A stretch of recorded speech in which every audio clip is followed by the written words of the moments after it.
Seja bem-vindo mais uma vez aqui no canal. Hoje vamos falar um pouquinho sobre técnicas e colorações em microbiologia. Vamos falar de técnicas de isolamento, técnicas para contagem, algumas técnicas para fazer, né, para mensurar a concentração bacteriana em uma amostra, algumas técnicas utilizadas em microbiologia clínica. E vamos terminar o nosso dia falando de algumas colorações bastante utilizadas em microbiologia.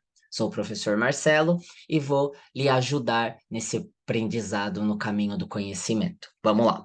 Bom, como nós falamos anteriormente, nós temos vários métodos, né, para quantificar o crescimento bacteriano ou para analisar esse crescimento. Nós temos a cultura por plate, uma diluição seriada, técnicas de membrana filtrante muito utilizado para controle de água e de amostras líquidas em um ambiente laboratorial, técnica do número mais provável, a contagem em câmara e a turbidimetria bastante utilizadas para avaliar o crescimento bacteriano. E nós também temos técnicas para o isolamento. Então, as técnicas de isolamento bacteriano, elas são o princípio, né? Elas são essenciais para o desenvolvimento de uma microbiologia com qualidade. Então, a partir do momento que eu desenvolvo bem essas técnicas, que eu tenho uma técnica asséptica, que vai prevenir a contaminação da minha amostra, e eu aplico a técnica correta para a amostra correta, eu vou ter provavelmente bons resultados e resultados confiáveis no laboratório de microbiologia. A primeira técnica é a técnica do pour plate, onde nós começamos, né, adicionando lá 1 ml, né, da minha cultura. Então, eu vou pegar a minha amostra, né? Pode ser uma amostra clínica ou uma amostra para controle de qualidade, um produto, né? Nós vamos colocar lá 1 ml dessa cultura numa placa de Petri, né? Estéreo, e vamos colocar lá, né? 20 ml do meu meio de cultura fundido, mais ou menos a 45 a 50 graus. Então, nós preparamos o nosso meio, autoclavamos, esperamos ele esfriar a uma média de 45 a 50 graus Celsius, né? Menos do que isso, ele começa a solidificar e vai impossibilitar a minha técnica, e mais do que isso, o calor exagerado vai acabar, né, matando a maioria dos nossos micro-organismos de interesse. Então, coloquei lá 1 ml da minha cultura, né? Vou fazer a minha diluição aí, né? Com os meus 10 a 20 ml de meio fundido. E aí eu vou misturar bem essa amostra e vou deixar ela crescer lá na minha estufa a 37 graus. Ela é excelente, né? Uma técnica boa para isolar anaeróbios, cujo crescimento eu vou ver só na parte do fundo do meu agar, que é onde eu tenho ausência de micro-organismos. Eu também vou ver o isolamento de micro-organismos na minha superfície, né, indicando que eles são aeróbios restritos, e eu posso ver crescimento em diferentes partes do meu meio de cultura, indicando que esse micro-organismo é um anaeróbio facultativo, que ele cresce na presença ou na ausência de oxigênio. E eu consigo, através dessa técnica também, fazer uma contagem, né, do número de UFCs, de unidades formadoras de colônia, para entender, né, fazer a contagem e avaliar se eu tive aí uma contaminação da minha amostra, se meu produto de qualidade pode ser liberado ou não, né? Se meu produto final, por exemplo, um medicamento, um creme, dependendo da concentração de colônias, ele é considerado inapropriado e pode ser retido. Dependendo do número de colônias e os micro-organismos que eu veja nesse meio, eu posso liberar o meu produto sem maiores problemas. Então, nessa técnica do pour plate, que é o método de profundidade, nós misturamos, né, a nossa amostra no agar ainda líquido a 45 e 50 graus, misturamos e colocamos na minha placa e colocamos para incubar para o crescimento. Então, eu vou ver os diferentes padrões de crescimento, né, em diferentes camadas do agar, e eu posso contar a quantidade de UFCs por ml da minha amostra. Então, essa é a técnica do pour plate.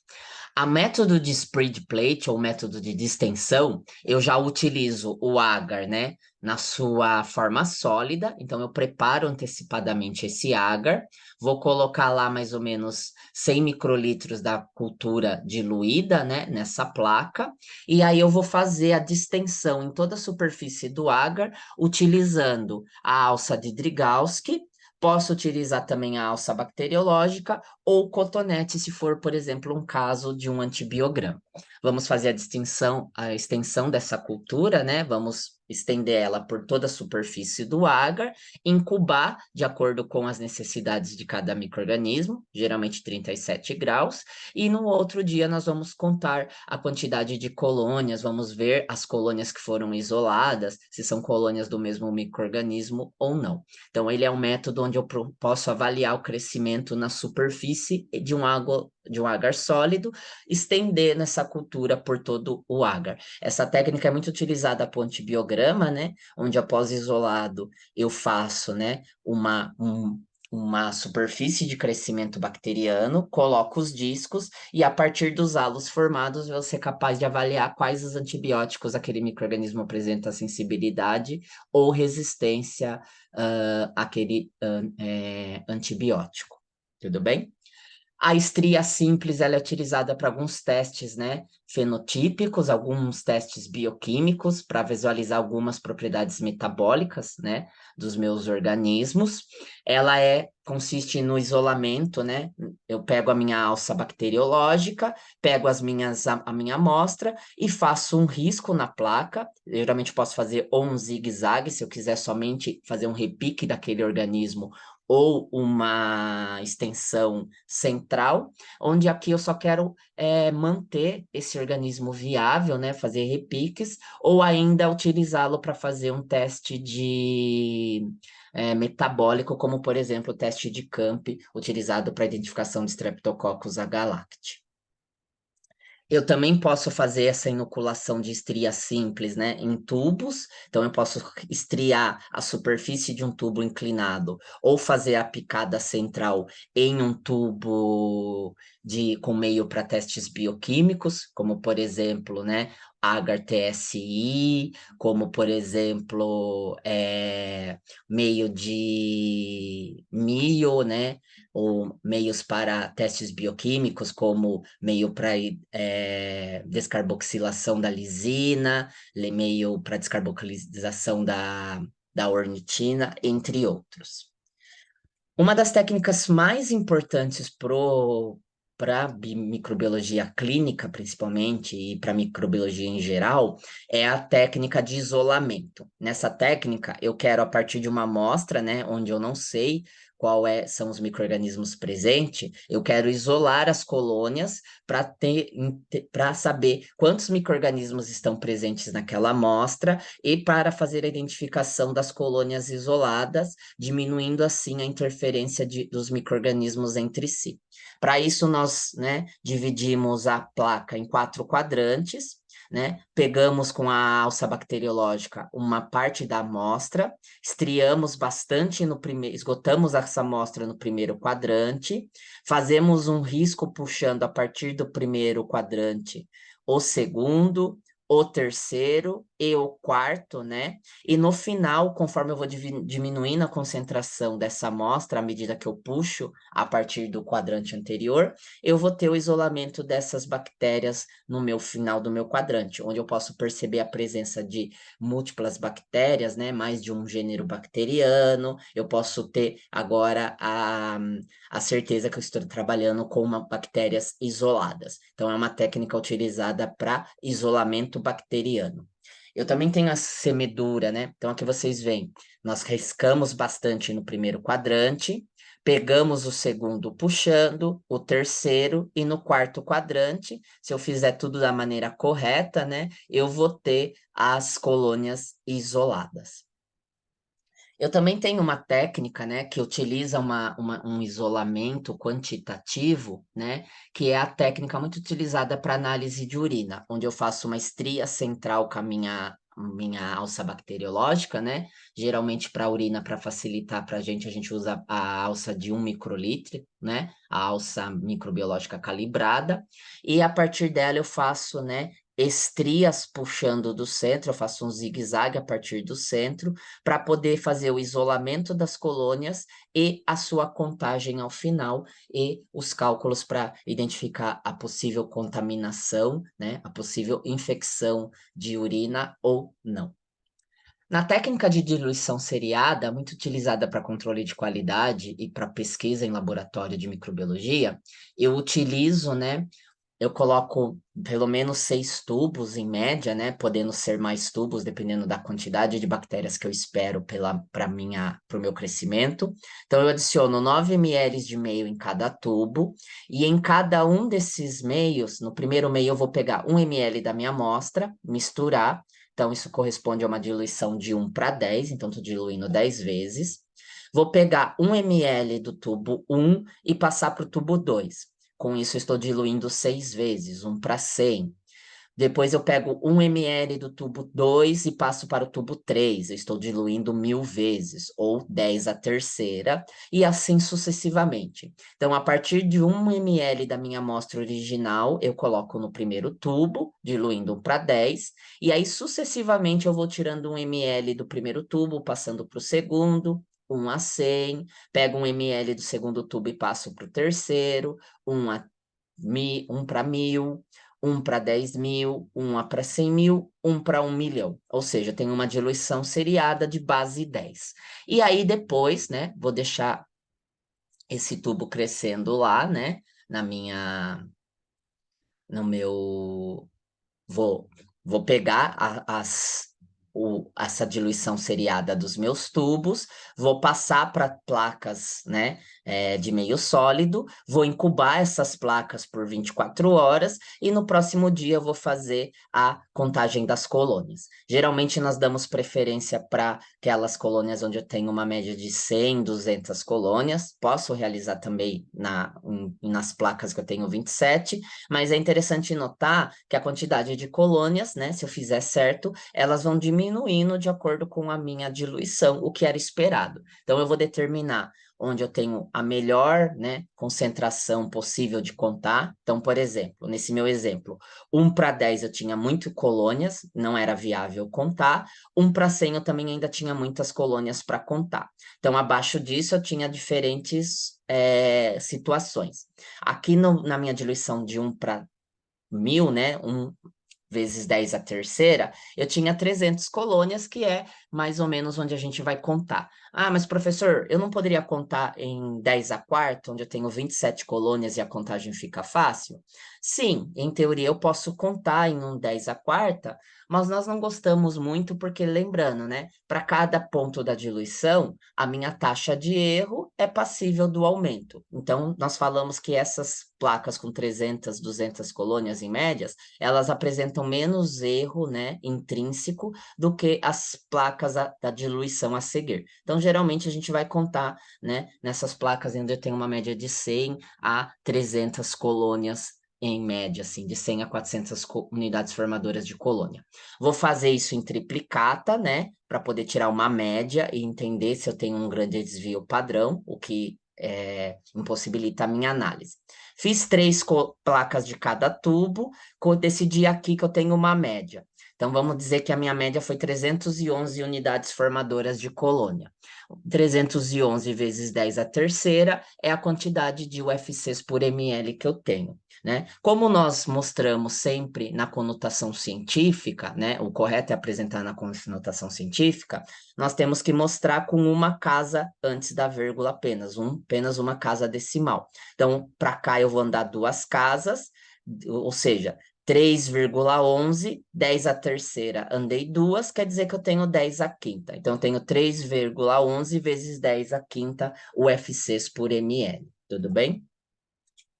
Outra técnica bastante utilizada é a técnica da membrana filtrante, muito utilizada em controle de qualidade de água, em indústrias que trabalham com alimentos, né, produção de alimentos e de medicamentos. Nós basicamente pegamos a água usada no processo ou os produtos líquidos, né, utilizados no processo, passamos por uma membrana através de um filtro estéreo, né? Então, vamos lá filtrar uma quantidade de água pré-determinada pelo meu método, né? Geralmente é 1 litro de água, ou, né, por essa membrana, né? Ou no mínimo 100 ml, vai depender da sua metodologia. Lembrando que os volumes devem ser corrigidos ao final, né? E aí a gente vai pegar essa membrana filtrante, né? Ela é feita de um poro de 0,22 microns, né? Ou seja, as bactérias são grandes demais para passar nela, e vamos incubar nela sobre um agar rico, geralmente agar-sangue, né? Para permitir o crescimento de todas as bactérias.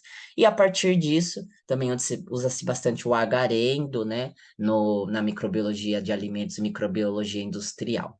E aí nós vamos fazer a contagem, né? Geralmente as bactérias de importância são os coliformes fecais nesse tipo de amostra.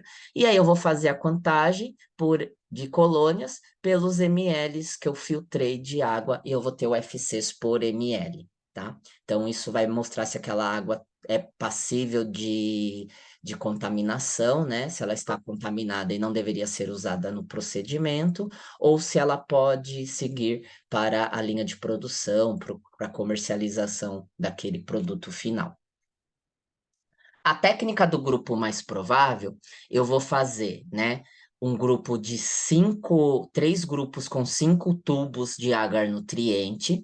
Vou colocar as bactérias, né? Então, na primeiro grupo, eu vou colocar 10 ml da minha amostra. No grupo 2, eu vou colocar 1 ml de amostra em cada tubo. E no grupo 3, eu vou colocar 0,1 ml, ou seja, 100 microlitros de amostra.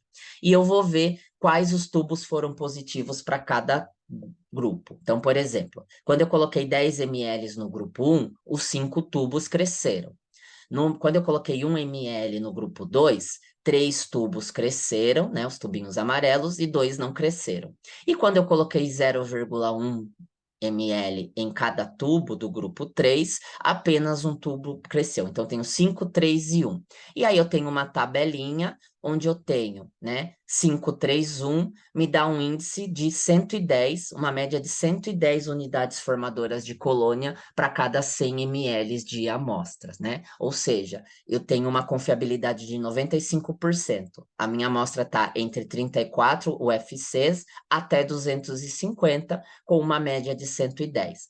Vamos dizer que, por exemplo, eu tivesse aqui crescido 4 tubos, nenhum tubo no segundo e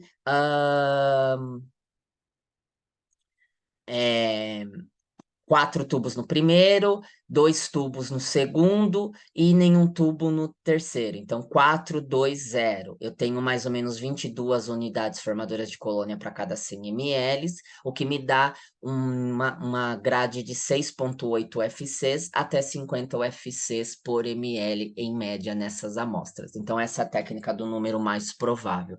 Bastante utilizada também em microbiologia industrial e microbiologia de alimentos para algumas matérias. Eu também posso utilizar a minha contagem em câmara de Petroff-Hauser, né? Então, ela é uma câmara muito parecida com a câmara de Neubauer. Então, eu tenho lá, né, um desenho de um quadrante para facilitar a minha leitura, e eu vou contar, né, as bactérias que estão presentes dentro de um setor, né? Lembrando que o setor é formado por 16 quadrantes, então tem que contar todas as bactérias, respeitando, né? Excluindo aquelas bactérias que estão em cima da linha, né? Nas linhas laterais direitas e inferiores, por exemplo. Terminei de contar o número de células, né? Eu vou fazer a multiplicação, né? Por 1.250.000, que é o cálculo de diluição que essa câmara trabalha. E aí, a partir dela, eu vou ter a quantidade de células por microlitro de amostra, né? Essa técnica, ela pode ser utilizada porque ela é bem direta, você consegue contar, mas a gente sabe que as bactérias têm movimento, e o movimento das bactérias podem fazer com que eu realize a contagem de maneira incorreta. A outra forma de contar bactérias é através da turbidimetria. Então, nós temos lá um espectrofotômetro e nós sabemos, né, que quanto maior a concentração de bactérias, menor vai ser a passagem da luz, ou seja, maior vai ser a turbidimetria da minha amostra, né? Menor é a absorbância, né? E maior é a absorbância e menor é a transmitância da minha amostra. Ou seja, quanto mais turvo tiver, maior concentração de bactérias eu tenho. E aí a gente consegue utilizar isso de maneira bem rápida com o espectrofotômetro para avaliar a quantidade de bactérias na minha amostra. Tudo bem? Para seguir os nossos estudos, gostaria agora de falar um pouquinho sobre colorações. Colorações em microbiologia, elas são muito importantes, né? Principalmente a coloração de Gram, ela é a coloração mais básica que a gente tem em microbiologia, e ela vai permitir a gente ter já algumas informações prévias da bactéria, como, por exemplo, se a minha cultura realmente está isolada, se eu tenho ali só um micro-organismo, eu tenho uma mistura de micro-organismos, ela já pode me dar, né, uma dica se isto está acontecendo ou não, e ela também vai me permitir fazer algumas análises iniciais, né, da fisiologia e morfologia daquela bactéria. Então, tudo começa com um esfregaço, né, onde eu vou espalhar a minha cultura sobre uma lâmina e vou fazer a sua secagem e depois a fixação pelo calor, através da chama de um bico de Bunsen, né? Lembrando que a gente vai secar só pelo calor emitido, né? Nós não devemos colocar a bactéria em contato direto com o fogo, pois isso vai causar sua lise e destruição da bactéria, e a bactéria destruída não vai adquirir a coloração correta.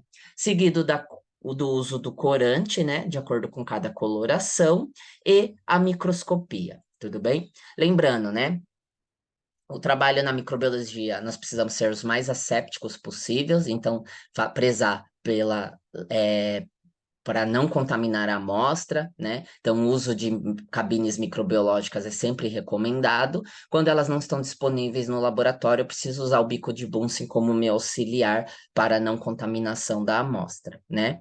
E cuidado ao usar o bico de Bunsen com luvas, pois você pode sofrer acidentes de queimaduras com o plástico da luva, caso você tenha contato com o bico de Bunsen. Tudo bem?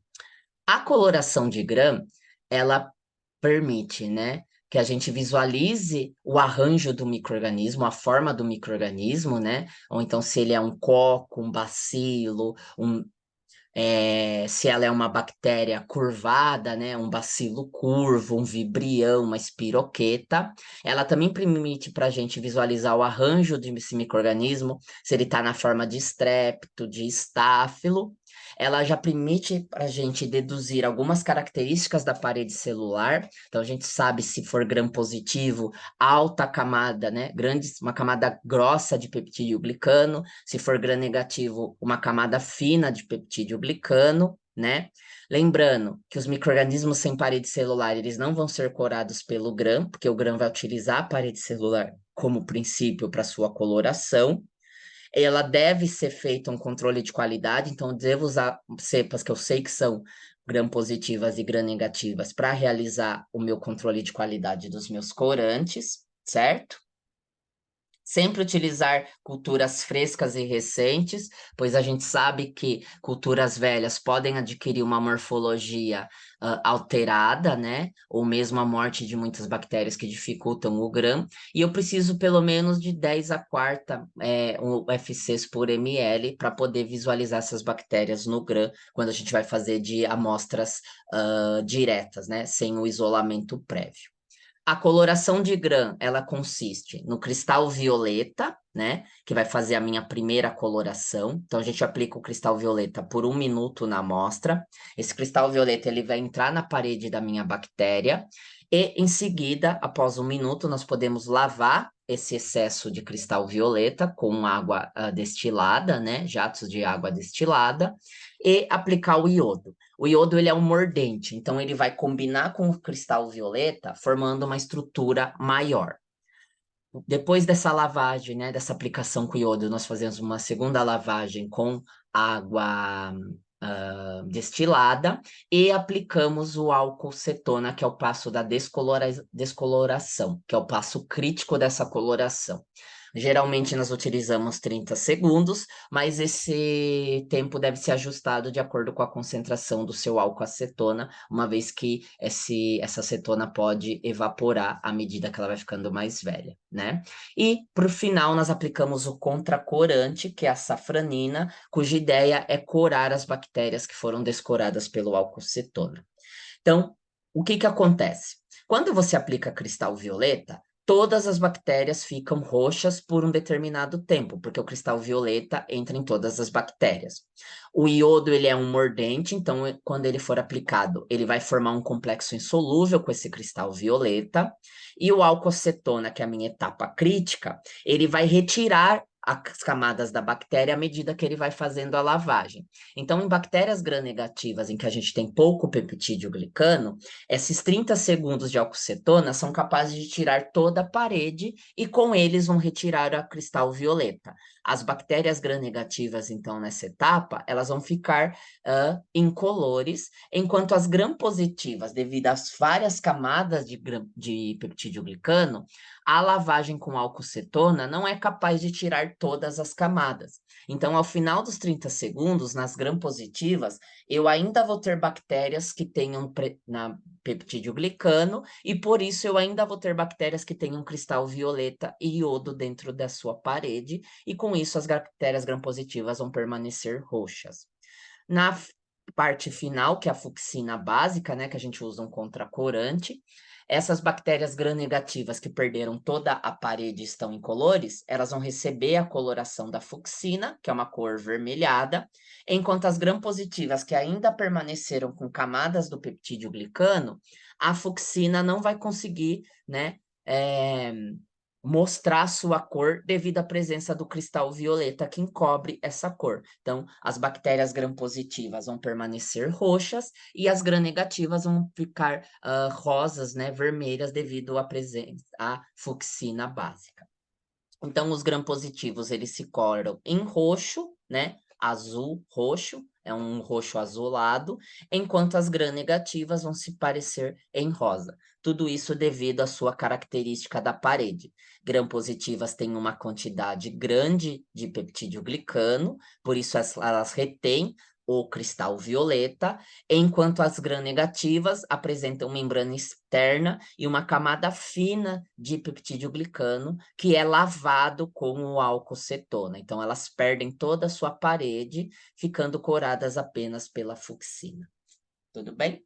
Outra coloração muito utilizada é a coloração de Ziehl-Neelsen. Aqui nós vamos falar que vamos utilizar para todas as bactérias que são álcool-ácidos resistentes, principalmente os gêneros Mycobacterium e os gêneros Nocardia. O que que acontece? Essas bactérias, elas têm na parede dela a presença dos ácidos micólicos, que formam uma camada extremamente hidrofóbica. Essa coloração, nós aplicamos a carbolfucsina em cima da nossa amostra, né? E fazemos a fervura, né, o aquecimento da amostra de 5 a 10 minutos. Então, nós aquecemos para facilitar a entrada do corante. Porque nessas bactérias, né, que têm ácidos micólicos, a hidrofobicidade dos ácidos micólicos faz com que nenhum dos corantes, nem o digram, nem a carbolfucsina, entrem de maneira fácil dentro da célula. Então, o aquecimento facilita. E essa é uma etapa crítica, por quê? Eu devo aquecer até a liberação de gases, mas eu não posso deixar essa amostra ferver e nem secar. Uma vez que essa amostra ferva ou ela seque, eu vou estar destruindo bactérias e eu posso ter resultados errados da minha coloração. Depois que esses de 10 minutos de 5 a 10 minutos da minha aquecimento passam, né? Eu vou aplicar o álcool ácido. É um álcool de característica com pH ácido, tudo bem? Vou fazer a lavagem, que não deve ultrapassar 3 minutos, né? O que que vai acontecer? Nas bactérias que têm ácidos micólicos, elas vão resistir à lavagem. O álcool ácido não é capaz de tirar, né, a carbolfucsina que entrou dentro dessa parede. Enquanto em outras bactérias, o álcool ácido vai retirar toda a carbolfucsina que entrou na minha bactéria. E no final eu vou usar um contracorante, que é o azul de metileno. Ele vai corar as bactérias que não resistiram à lavagem com álcool ácido, e esse azul de metileno não vai conseguir entrar nas bactérias álcool ácido resistente. E no final eu vou ver bactérias álcool ácidos resistentes, né? Coradas em rosa, em vermelho, e o meu fundo em azul, ou outras bactérias, né, que não sejam álcool ácidos resistentes, coradas em azul. Tudo isso devido à presença dos ácidos micólicos, né, que tornam essa parede extremamente resistente à entrada de corantes e à lavagem por álcool ácido. Por isso que nós chamamos elas de bacilos alcoácidos resistentes, porque elas resistem, a parede resiste à ação do álcool ácido, permanecendo coradas após a lavagem. Tudo bem? Essa coloração de Zilnilce, ela é indicada para pacientes suspeitos com tuberculose pulmonar, né? Você deve aí coletar 3 dias seguidos o escarro desses pacientes pela manhã. Lembrando que se você aquecer demais essas amostras, você vai prejudicar suas análises, né? Existe uma variação da técnica que é um corante a frio, que é a técnica de Cunningham, mas ele apresenta menor sensibilidade do que o Zilnilce, né? O analista desse tipo de baciloscopia, ele precisa usar APIs, né? Então, ele precisa usar máscaras, né? Para proteção, porque a bactéria é extremamente infecciosa.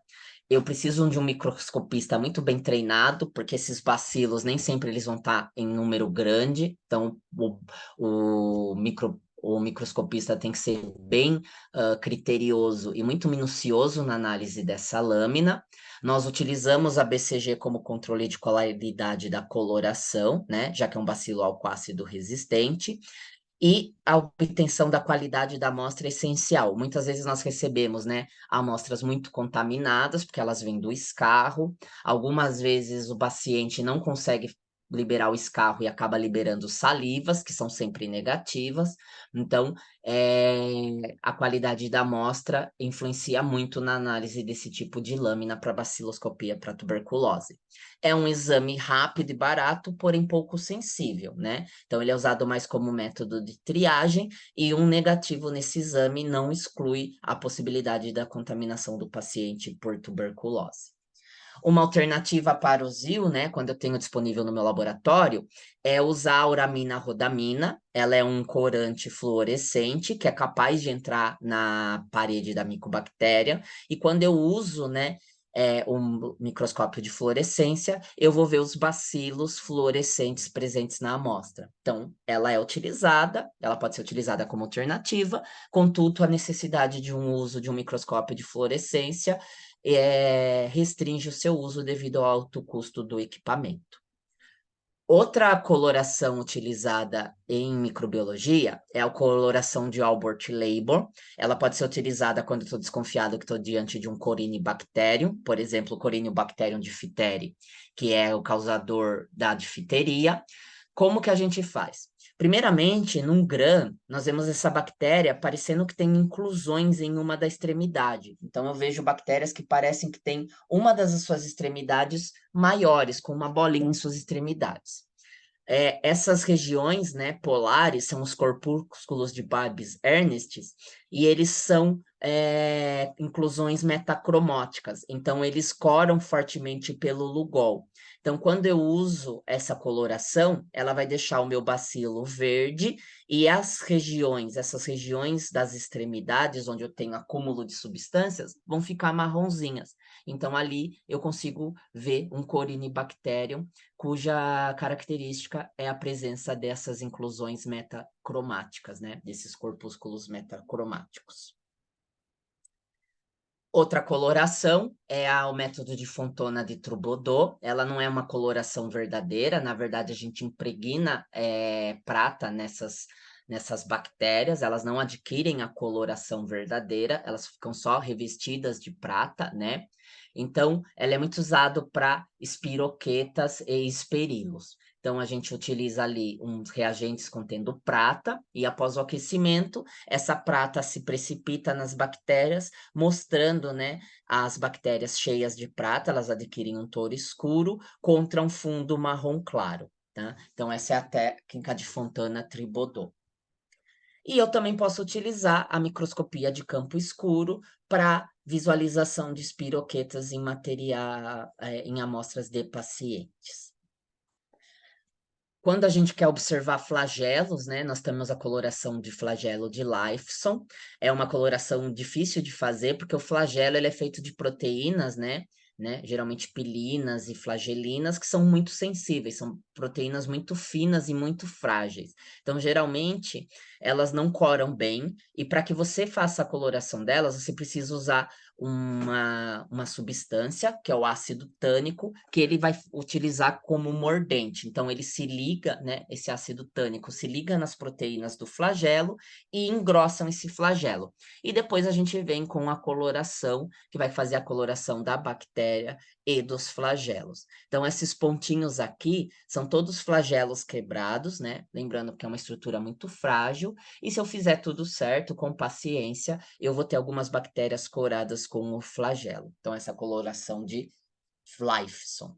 Eu também tenho a coloração de Wirtz-Conklin, onde eu consigo corar esporos de bactérias que façam esporulação. Lembrando que são poucas bactérias que esporulam, todas são bacilos do gram-positivos, e poucos gêneros se esporulam verdadeiramente, né? No caso, a gente conhece os Clostridiums e os bacilos gram-positivo, né? O gênero bacilos, que tem capacidade esporulativa.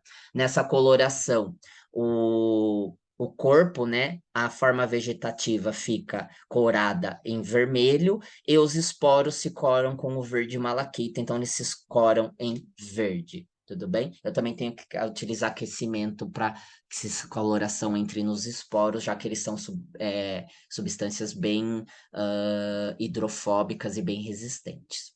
A coloração negativa é a tinta da China, né? Onde eu coloco a minha amostra numa lâmina e adiciono o nanquim, né? A tinta da China, e eu vou poder ver a formação, a presença de cápsulas bacterianas e cápsulas em leveduras. Essas cápsulas, elas não são coradas pela tinta da China, então a tinta da China vai corar todo o meu fundo, né? Me dá um background escuro, e no microscópio eu vou ver as leveduras brancas e a presença de regiões esbranquiçadas em volta da bactéria, indicando a presença de cápsulas polissacarídeas. Quando a gente fala de fungos, né? Nós utilizamos o lactofenol azul de algodão, né? Então, é uma coloração bem fácil de fazer. Basicamente, a gente pega aquele fungo, né?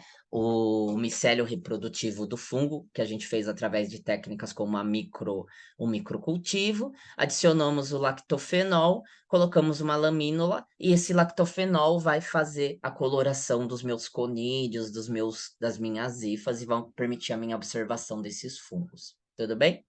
Então, nessa aula, a gente falou um pouquinho sobre isolamento e contagem de bactérias, técnicas como a técnica de isolamento, importante para obter colônias puras, né, e isoladas, técnicas como a diluição seriada, onde eu consigo avaliar a carga bacteriana presente, e outras colorações importantes, como o GRAM, onde eu posso separar já bactérias em dois grandes grupos, gram-positivas e gram-negativas, de acordo com as propriedades da sua parede celular, e outras colorações como o Zil-Nielsen usado para bacilos alcoácidos resistentes.